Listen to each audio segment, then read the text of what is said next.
Hello and welcome to the Core Reports Weekend Edition. Now, this is a company that has about 295 dedicated aircraft, works or services about 500 airports, has 116,000 employees and about 3 million customers, and delivered, and that should give you a clue, about 288 million shipments in 2023 worldwide. The company, if you've not guessed that already, is DHL Express, a market leader in logistics.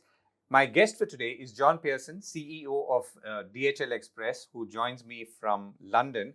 Now, DHL Express has been in the news in India as well recently, for inaugurating a new shipment sorting hub spread over almost 35,000 square feet in New Delhi with a capacity to sort something like 2,000 pieces per hour.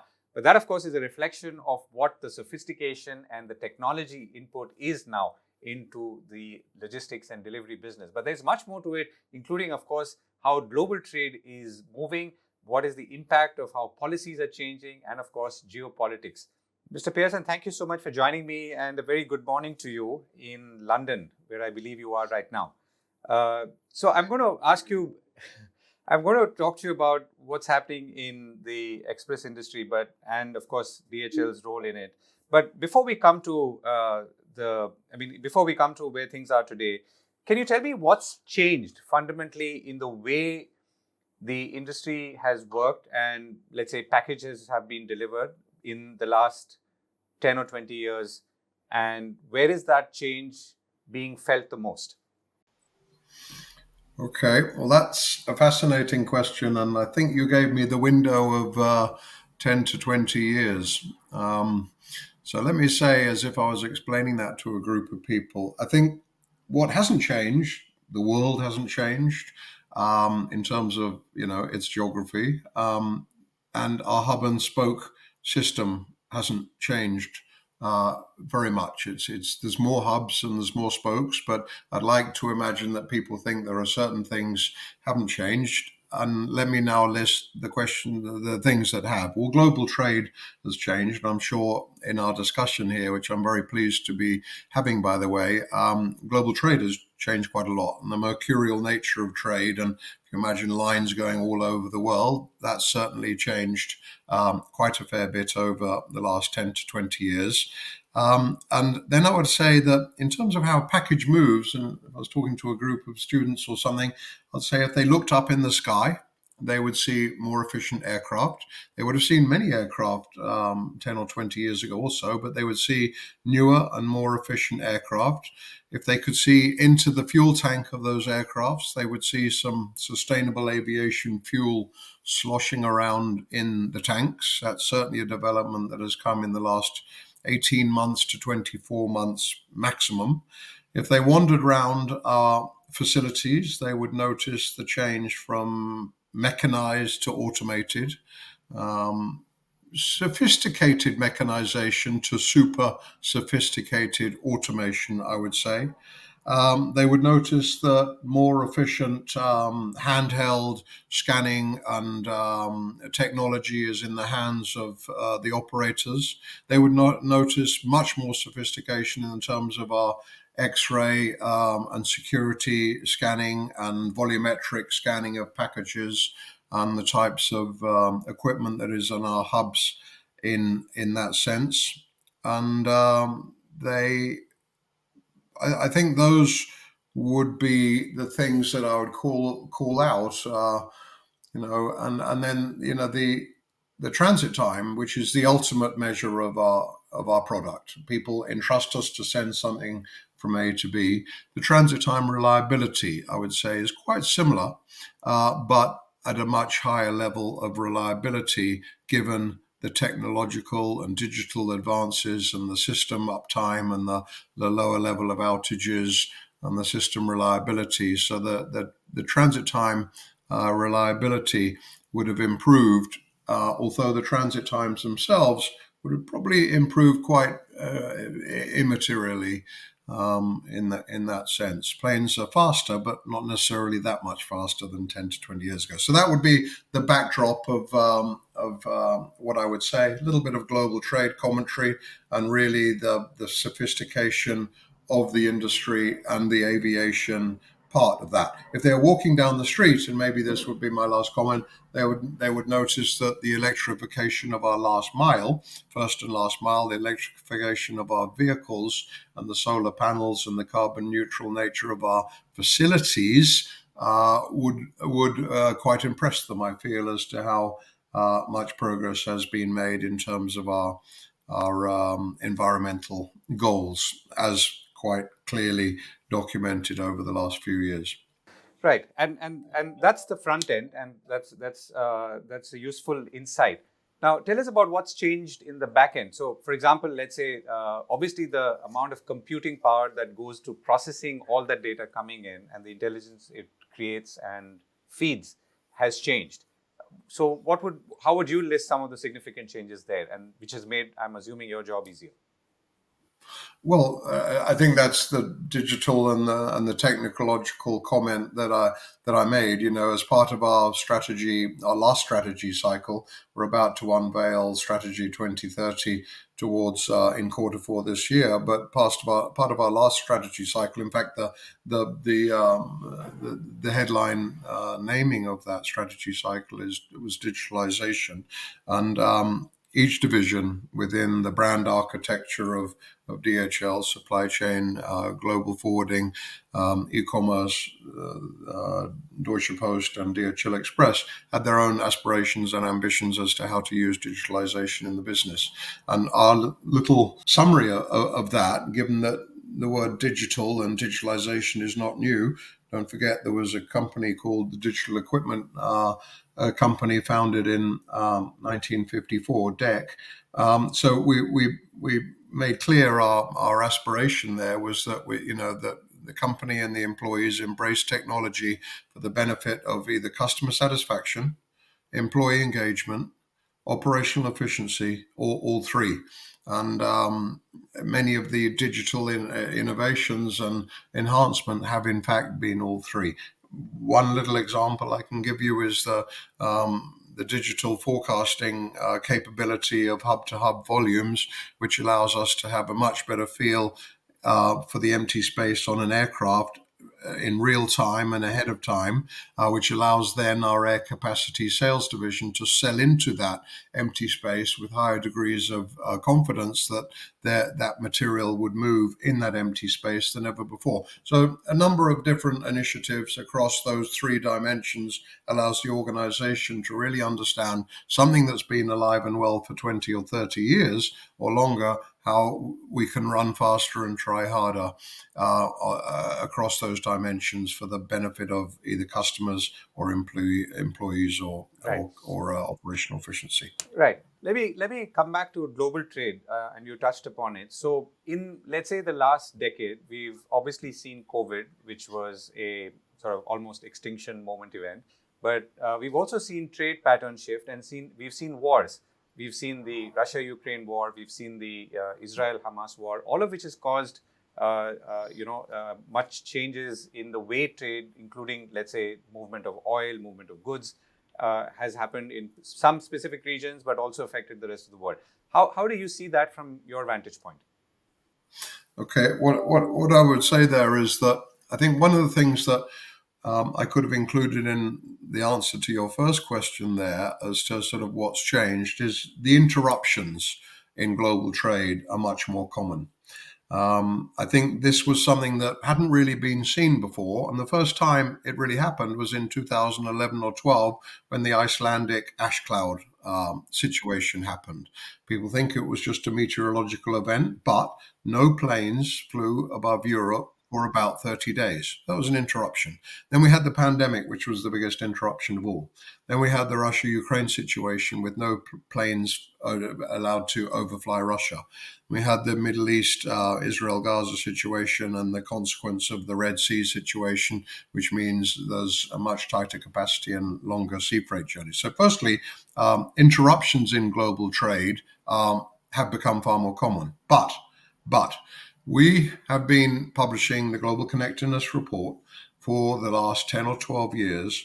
And one of the things that you can really say is, despite all the nationalism and protectionism and onshoring, reshoring, friendshoring rhetoric that's out there, global trade is extremely resilient and it's bounced back to pre-pandemic levels.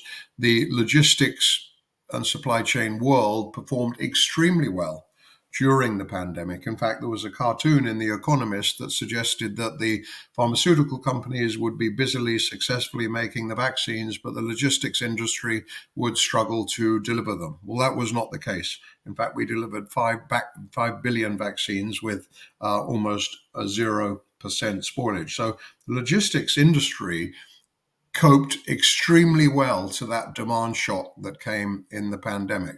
And then I would also say, just to keep my answers somewhat brief, that global trade is very resilient, and this concept of nearshoring and everything being done on people's doorstep really hasn't materialized. Nothing really changed after the Icelandic ash cloud crisis, and to this day, the distance global trade moves is still approximately 6,300 kilometers. The same, if not slightly more, than it was a decade ago. What that says to me, that simple KPI, 6,300, is that global trade is still moving intercontinentally from east to west, mainly, along the old lines of trade from yesteryear through the Malacca Straits and so on and so forth. So, those supply chains have served people extremely well.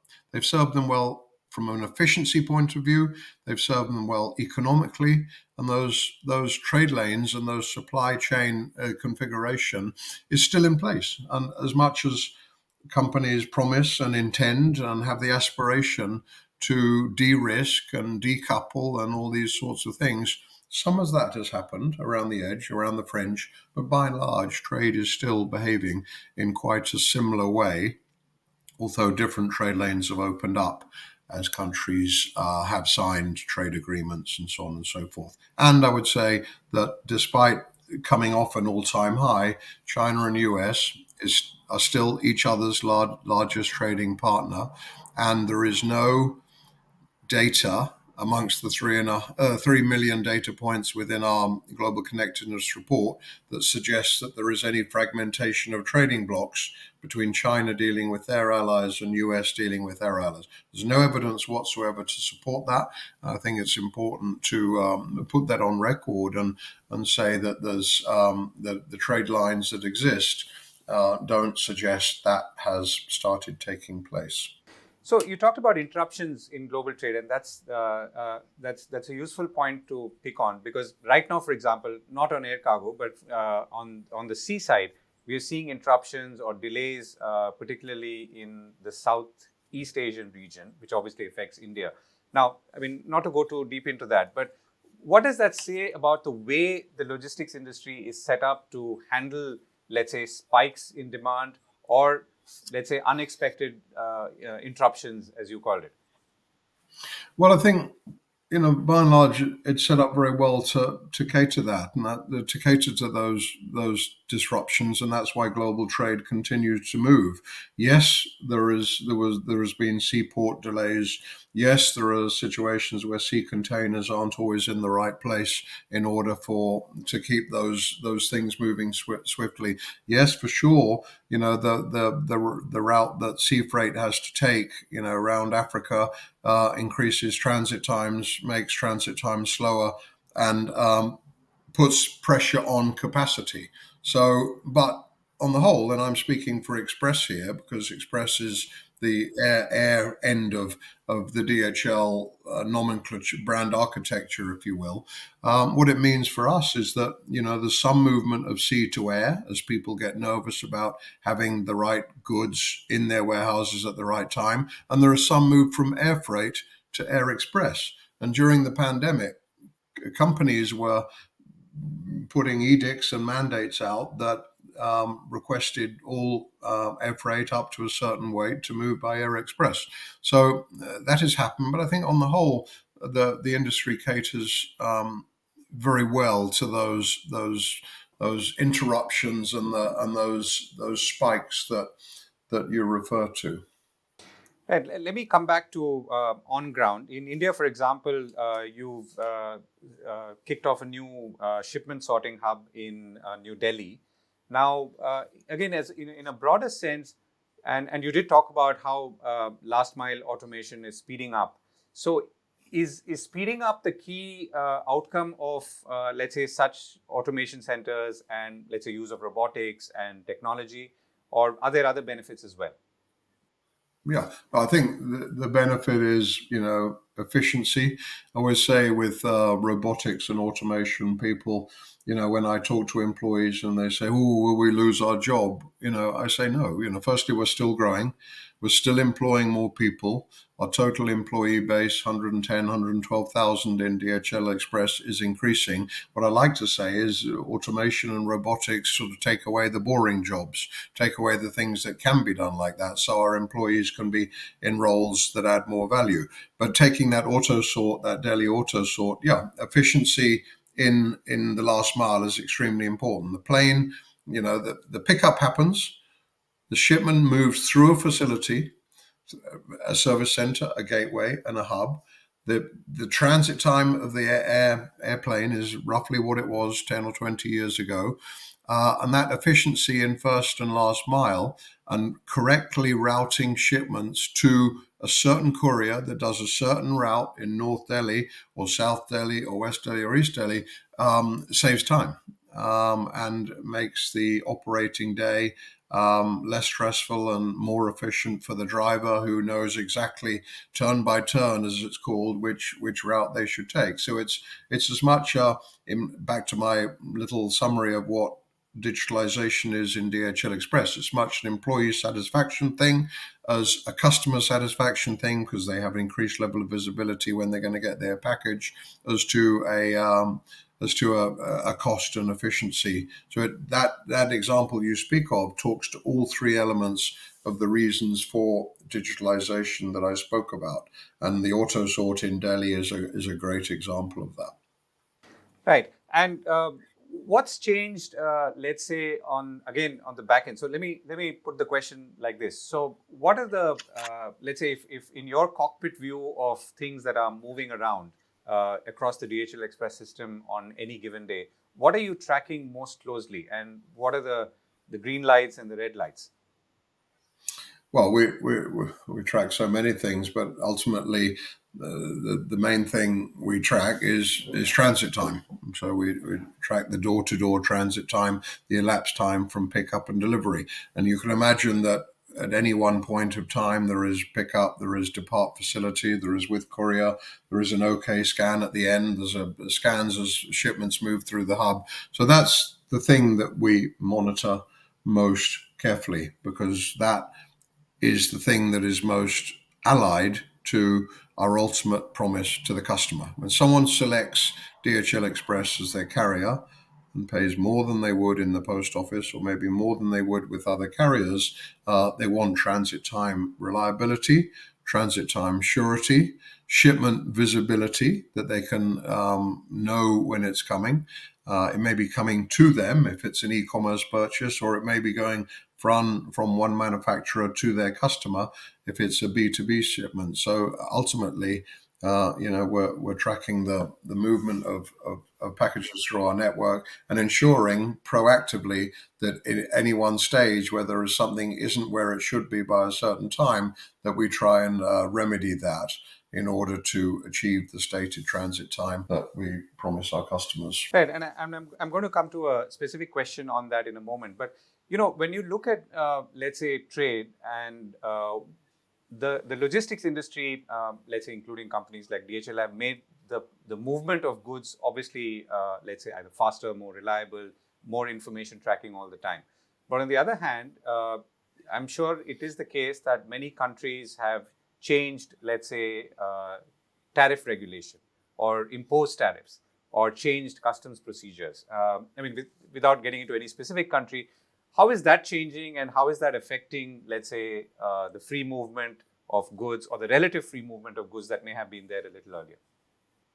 Yeah, so that's a great question. So two dimensions: customs and sort of tariff. So as these tariff situations evolve, and there are some that are positive to global trade, and there are some that maybe impede or slow down global trade. And some of the tariff discussions between China and the US obviously could fit into that category. But we have to respond. We're ready to respond to any of those tariff situations, and that dictates, as I used the word before, the rather mercurial nature of trade. When people want things, people find a supplier to get them from. And if they don't typically get them from the supplier that they're currently purchasing them from because tariffs have changed, there'll be another trade lane that strengthens. So that's the nature of things. We have to respond to that. We have to move our network assets, which is significantly aviation. During the pandemic, you can imagine that in the first month, it was all about getting PPE equipment, masks and ventilators and things from the world into China. But from the next 2 years, it was really about supplying the rest of the world with PPE equipment, which was significantly made in China. So just those two shifts suggested that we have to have aviation assets heading into China in one sense, and had to reconfigure our network to cater to the huge volumes coming out of China during the pandemic to the rest of the world, which created at the time some backlogs, but we had busy putting more and more aircraft into North Asia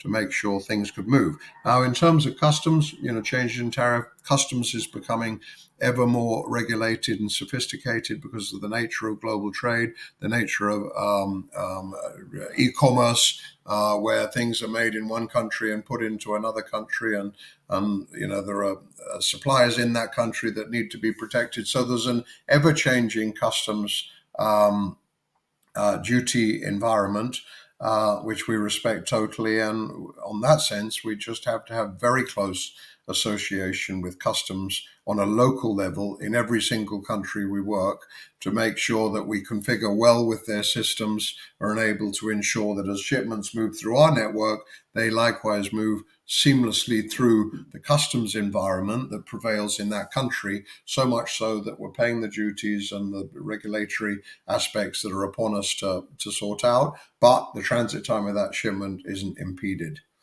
And would you say, I don't know what's the time period to take in this case. So let's say a decade ago, things were moving faster through customs in general across the world, or slower, or is it balancing out because some are moving faster, some are moving slower, and so on?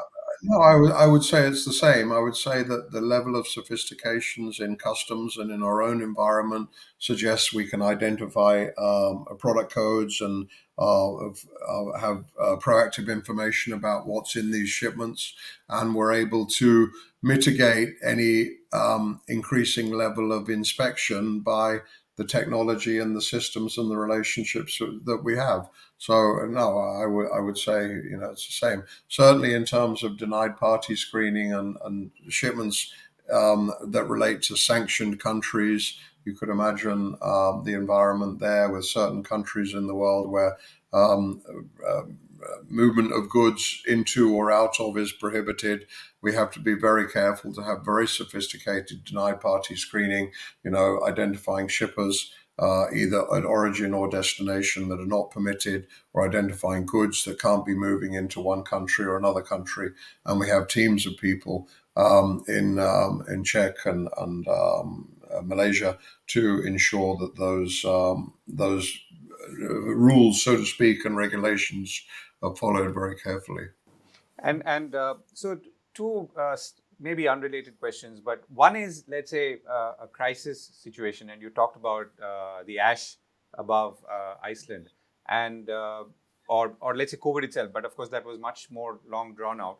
What's the level of response when there is, let's say, an ash-like situation, which is something that happens overnight and has to be responded to immediately? I mean, is it a board level response? Is it a much lower operational response? And to situations which must be happening like that every day. Yes. And because great point, because situations are happening like that every day, my old boss once said to me, John, we're a global company. There'll be a crisis somewhere every day. And that is absolutely the case, whether it's an earthquake, whether it's a typhoon, or whether it's something like the ash cloud crisis or the pandemic, there is something happening every day. And that dictates that our operational teams are very capable and have very strong contingency plans, somewhat baked already. In the case of the ash cloud crisis, which was a first, the mobilization was very simple. Guys, there is nothing flying. We have to move everything on the road. And it was about reconfiguring our road network around Europe to ensure that everything would suffer the least possible transit time a delay. Now, it's interesting in the ash cloud one because there is a very famous radar screenshot, which you can easily access on the web, and find that on one night in particular, there was no aircraft in the European airspace apart from 2 DHL aircraft that you can see with their tail numbers and so on and so forth.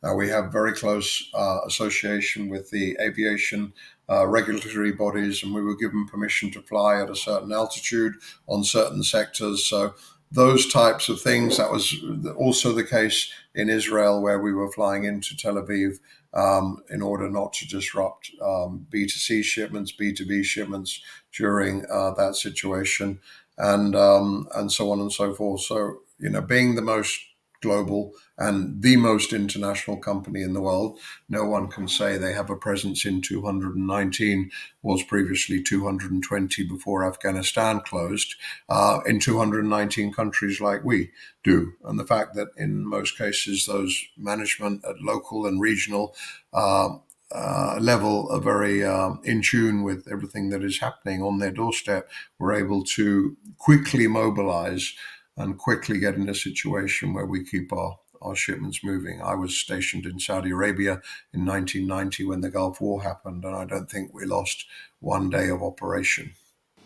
Right, and I'm going to come to sustainability as a last point in a moment. But before that, the other question that I had is, you talked about sanctions, and that reflects obviously the shifting nature of geopolitics. So let's say you had the Russian invasion of Ukraine or the Hamas attack on Israel.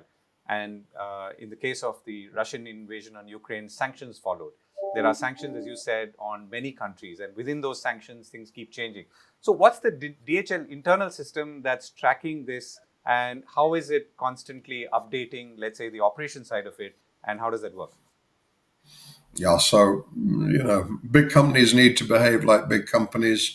Big companies need to follow the rules. Big companies need to have very close relationships with the local regulatory bodies. I ask every single country manager to know the federal aviation side of things in that country, to know the post office, to know the customs authorities, and so on and so forth. So it's really a question of over time how these relationships have been built. Some of them are on a DHL group level. Let's not forget we're a company of over 100 billion revenue with very strong resources on all these regulatory aspects, compliance, public policy, and customs, and so on and so forth. So, it's quite a seamless operation in one sense, that when certain things happen, we know exactly how to navigate through the rocky shores and shoals of that particular situation. And that is one of the strengths of our network. And in 1969, when we moved our first shipment from San Francisco to Hawaii, some of the very first countries that we opened, we moved around the back of the world into Fiji, Tahiti, Noumea, Australia and New Zealand. By 1973, most of the Pacific Islands in Australia and New Zealand were open. And then you could see a sort of red mist going across the world, a red and yellow mist now, you might say, of Hong Kong was 76, Bahrain was 78.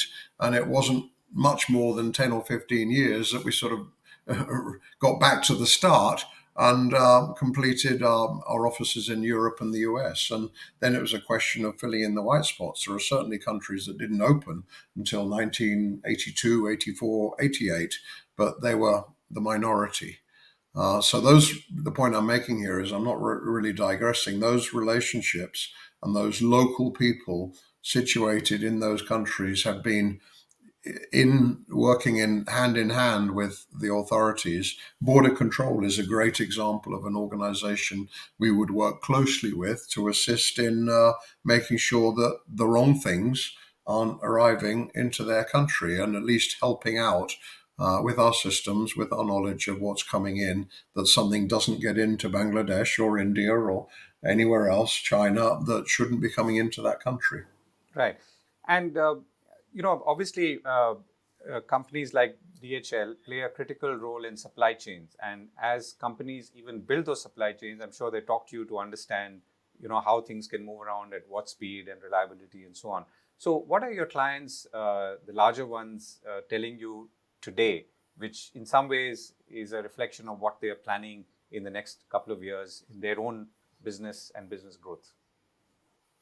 Well, I think, companies, logistics and infrastructure setup changes. So companies would be, asking for advice or telling us that for example, their distribution, their DCs, as we call them, their distribution centers were going to evolve, and you might have an e-commerce merchant in the UK. And e-commerce, by the way, is 1 in 2 of our shipments now. 1 in 2. It's not 1 in 4 of our dollars, but it's 1 in 2 of our shipments. And UK is a country that has very large e-commerce merchants. They might be currently storing their merchandise in the UK for global distribution. There comes a level where their volumes grow so much that they start then wanting to put a facility in Europe. They might put it at the end of runway in Leipzig, in our hub in Leipzig, near our hub in Leipzig, so much so that orders in France can be done until 10 p.m. Then they can pick pack at their facility near the end of runway in Leipzig. It can go on our plane. It can be in Paris by 6 o'clock in the morning. So I think the evolution of people's own supply chains, distribution centers, how they're looking at their international growth. And on that very point, I think one of the things that came through the Global Connectedness Report is how, and I know you're aware of this topic, is how India is on the sort of radar screen. But well, firstly, international expansion and international sales and international revenue is more on companies' radar screens and board meetings agenda than ever before. That was something that the Global Connectedness Report told us. And as well, the second most heavily invested country beyond the USA was India. So in line with your question about what a company is telling us, in many cases they're telling us they want to set up something in India because the infrastructure in India is so much more progressed now and sophisticated. The national logistics policy has kicked in. I remember talking to journalists in India about 3 years ago on that very thing. And I came back, as you know, we came back and chose India as the launch site for our Global Connectedness Report for that very reason, that it was one of the fastest growing economies, or the fastest growing economy in the world. It is still that as I speak here today.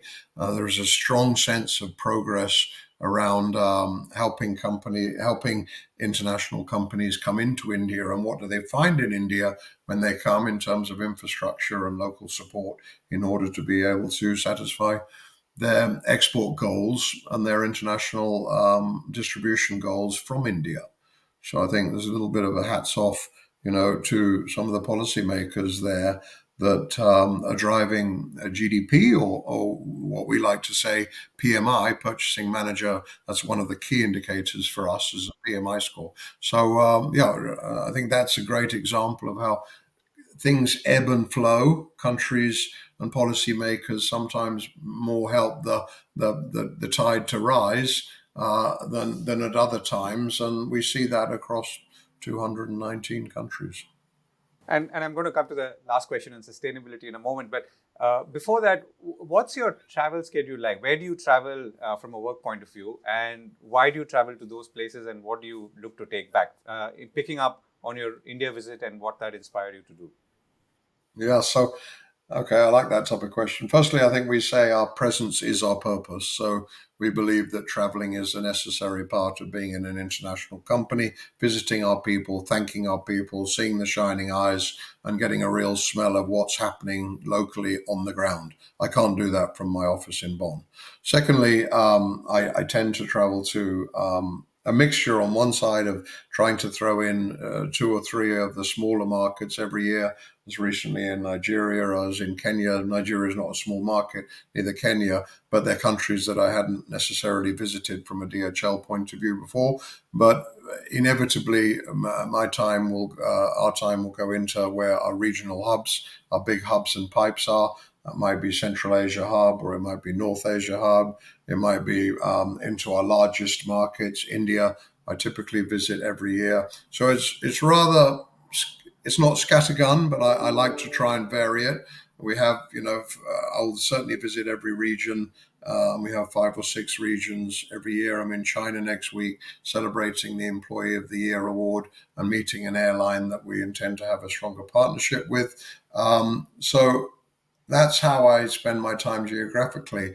Then, importantly, when I get to a country, I like to say, people, facilities, customers, media.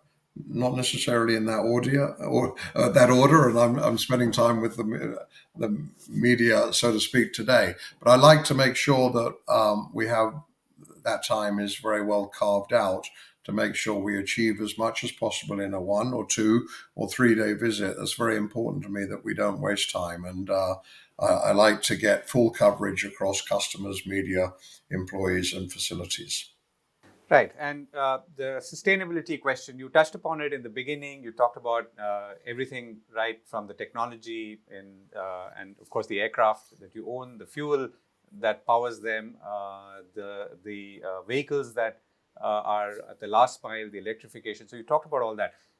Talk to us a little bit about what's the overall sustainability goal in the near and the medium term for DHL Express.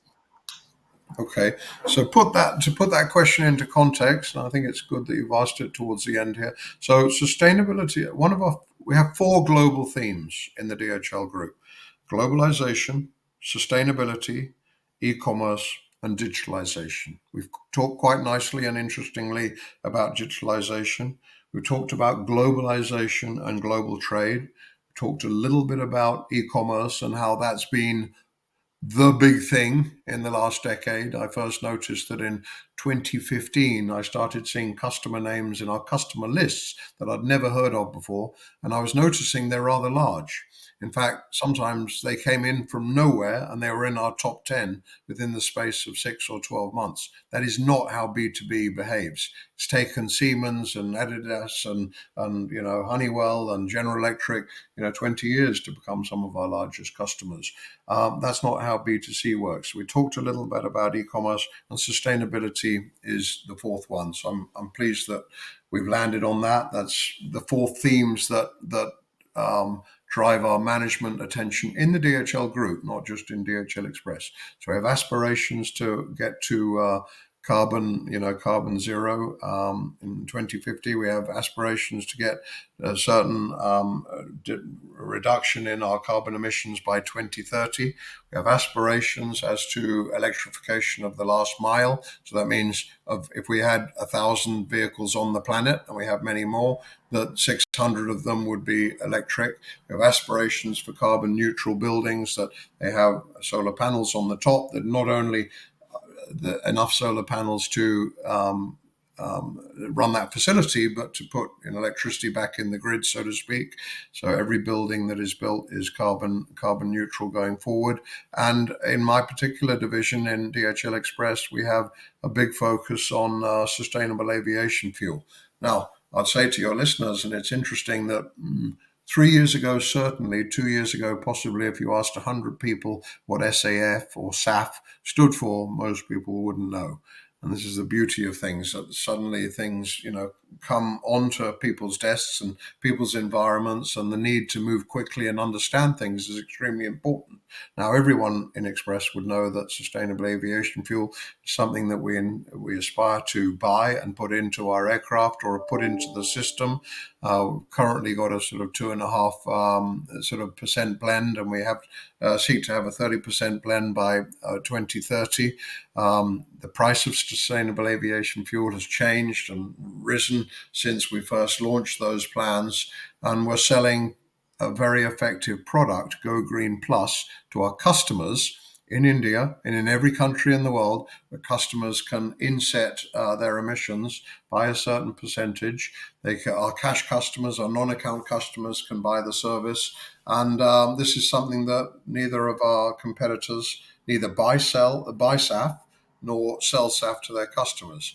In fact, the last point I'd make there, which symbolizes perhaps the extent to which the DHL Group and DHL Express are pushing fast and not just thinking and talking, but doing things in terms of the E of ESG, is that as an organization, we bought 15% of all the available sustainable aviation fuel feedstock on the planet last year, which, given how many people are seeking to buy it, 15% is rather a lot. Some might say amongst all the airlines and all the companies out there, we might have only bought 1% or 2%. But we are running fairly fast on this, and our customers are thanking us for it, and sometimes on occasion suggesting they wouldn't switch from us because our other competitors aren't able to provide them with a product such as Go Green Plus. So it's a big part of our global four themes. It's a big part of Strategy 2025. It'll be an important part of Strategy 2030, and it's something upon us that we have to be leading from the front as a market leader and a large organization, and demonstrating how companies need to move fast in this space. Right. Mr. Pearson, it was wonderful talking to you. Thank you so much for joining me. Thank you for your interest in our company, and to your audience. Thank you so much.